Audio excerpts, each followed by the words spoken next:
Vitória com V maiúsculo. Fala Nação Azul, beleza? Mais um vídeo aqui no canal Clubista Celeste e hoje vamos debater essa vitória do Cruzeiro. Uma vitória que não garante nada, né? Vamos ser realistas.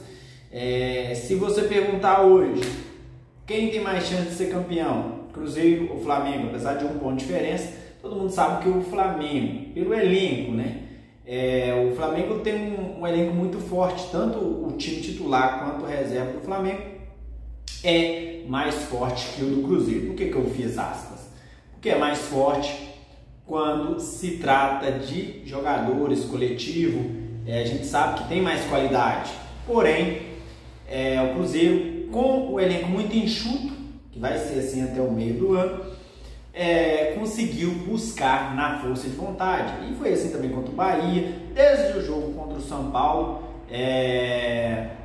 Contra o Red Bull faltou perna, eu acho que o pior jogo, mesmo assim o Cruzeiro não foi tão ruim, mas o Cruzeiro vem jogando bem, exceto na Sul-Americana.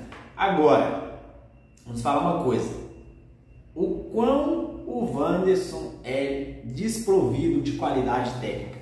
É absurdo, um jogador muito abaixo da média de todos os outros atacantes do Cruzeiro.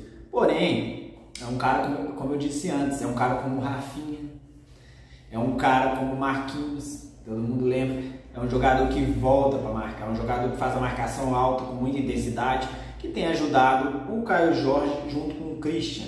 Esses três têm feito uma pressão muito alta, porque venhamos e convenhamos, né? O meio-campo do Cruzeiro hoje, o camisa 10 do Cruzeiro hoje é o Lucas Silva. Matheus Pereira não joga mais de 10. Ele joga ali como um falso 9 e vem jogando bem na função. Então, foi até um pouco por isso que o Dudu questionava muito, né? Porque ele ficar na reserva pro Wanderson e ficar na reserva por Christian. Podia jogar na posição de qualquer um dos dois, ou até mesmo na posição do Matheus Pereira. Vale lembrar que ele foi testado nessa função. Eu acho que antes dele ser tirado titular, nenhum dos jogos dele ele comprometeu tecnicamente. Sempre foi um dos melhores, porém não entrega intensidade. Quem viu o jogo ontem sabe, não é jogo para Dudu e nem Matheus Pereira. O estilo de jogo do Jardim para Dudu e nem para Gabigol. O estilo de jogo do Jardim não favorece esse tipo de jogador. Infelizmente, Dudu não tem mais aquela intensidade de antes e o Gabigol nunca teve, né? Ele está se esforçando e tal, mas o Gabigol pode entrar nesse time, tá? E eu já vou falar já no lugar de quem. Olha, é claro que no meio do ano vai vir umas 4, 5 peças aí do estilo do Jardim. Então pode ser que dificulte ainda mais para Gabigol tomar essa titularidade. Mas também temos que ressaltar que um dos que pode sair, né, do time titular é o Wanderson, justamente por ser desprovido de qualidade técnica, né? E aí, se trouxer um jogador com mais qualidade para fazer a função dele, com certeza ele irá para o banco.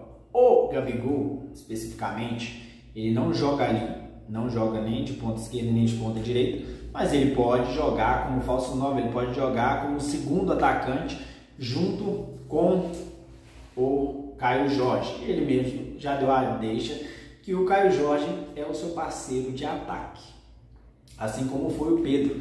Então ele é um jogador, assim como foi o Bruno Henrique, ele é um jogador que ele não é o centroavante clássico, né? O Caio Jorge está fazendo essa função, está fazendo muito bem, mas o Caio Jorge não tem feito gols de centroavante, ele tem feito gols de Ronaldo Fenômeno, velho. Tipo assim, de um 9 diferenciado, né? Claro que devido às proporções, mas os gols que ele tem feito são gols absurdos, que pouquíssimos centroavantes fazem.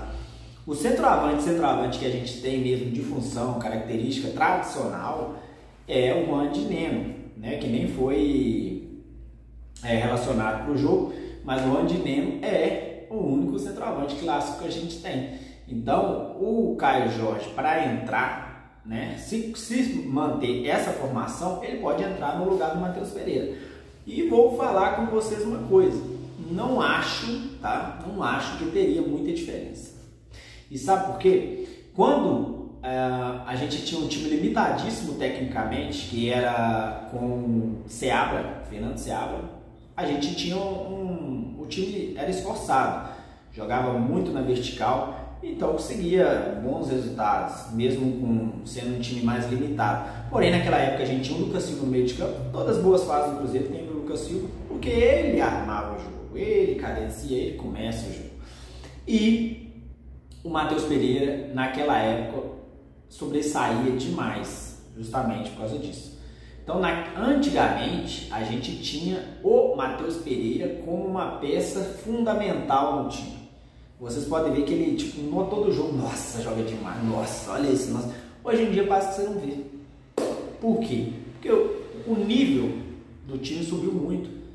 A gente tem jogadores que são melhores tecnicamente que ele. Então acaba que ele nem aparece mais tanto, ele não faz tanta diferença mais. E quando o Gabigol jogou na posição dele, e até mesmo o Dudu, não fez diferença.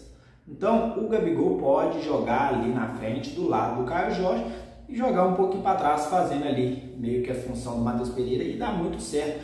Ontem, com pouco tempo em campo, mas ele fez só o gol lá de rebote de pênalti, não. Em pouco tempo em campo, você viu umas 4 participações dele, que eram participações que o Matheus Pereira fazia. E ele fez com maestria. Até no lance do pênalti, ele começa a jogada no meio e chega lá no Bolassi e acaba sofrendo, o Eduardo acaba sofrendo um pênalti. Então, tipo assim, ele consegue articular bem as jogadas. É um jogador experiente, um jogador acostumado com grandes jogos, não treme. Então, eu acho que se alguém for sair para ele entrar, é o Matheus Pereira. E é por isso que ele ainda não está de titular, porque o Matheus Pereira é o 10 do time. E aí você tirar ele para colocar o Gabigol vai ser complicado, né? Mas de qualquer maneira é a melhor posição ali pro Gabigol jogar nesse esquema, tá? Nesse esquema que o Jardim vem trazendo hoje. Agora, para falar um pouquinho aqui sobre Dudu. Dudu é muito próximo aí do rival, a gente sabe, e cara, eu acho que esse é o fim da carreira do jogador, tá? Não é desejando mal, estraguejando nem nada, mas ele fazendo isso, ele toma uma decisão muito errada. Primeiro, o cara teve uma lesão muito grave, né? E ele mesmo já falou sobre isso, já deu entrevista sobre isso, que um dos principais motivos que foi desgastando o joelho dele é o gramado sintético. O gramado sintético hoje é uma economia porca, tá? Que os times brasileiros vêm encontrando para poder conseguir conciliar shows com jogos. Por quê? Com show, o time arrecada muito mais do que com jogo. Só que show não tem toda semana, 2 por semana, como grandes shows, como tem jogos. Então, eles precisam ter futebol no campo, mas também querem arrecadar com grandes eventos. E isso acaba com o gramado, não dá tempo de recuperar. Então, o que eles fazem? Essa economia porca do gramado sintético. O ideal seria gramado retrátil, né, como já é de grandes clubes da Europa. Mas aqui preferem colocar esse gramado sintético e o jogador que vá para o DM. Entendeu? E ainda mais depois que descobriu que é uma vantagem, porque o time que costuma jogar no gramado sintético, o outro que é acostumado na grama normal, tem desvantagem quando joga ali. Mas e quando ele que joga no sintético for jogar lá? Para ele vai ser mais fácil ainda, porque o jogo é mais lento. No futebol, no sintético, o jogo é mais rápido. Então ele vai ter essa vantagem, porém a desvantagem é essa. Dudu sabe, né? E ele já falou sobre isso quando saiu do Palmeiras. E agora pode provar do próprio veneno aí, até porque tudo do Atlético agora é isso. Assim que a arena teve o gramado pronto, eles já foram lá essa semana para treinar. E vão mandar seus jogos lá.